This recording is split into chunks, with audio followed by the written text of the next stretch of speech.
மன்னவா ஒரு கோயில் இந்த மாளிகை எதற்காக?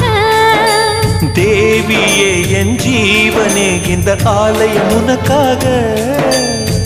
வானில் ஒரு புயல் மழை வந்தால் அழகே என்னை எங்கனம் காப்பாய். கண்ணே உன்னை என் கண்ணில் வைத்து இமைகள் எனும் கதவுகள் அடைப்பேன். நான் சத்தியம் செய்யவா?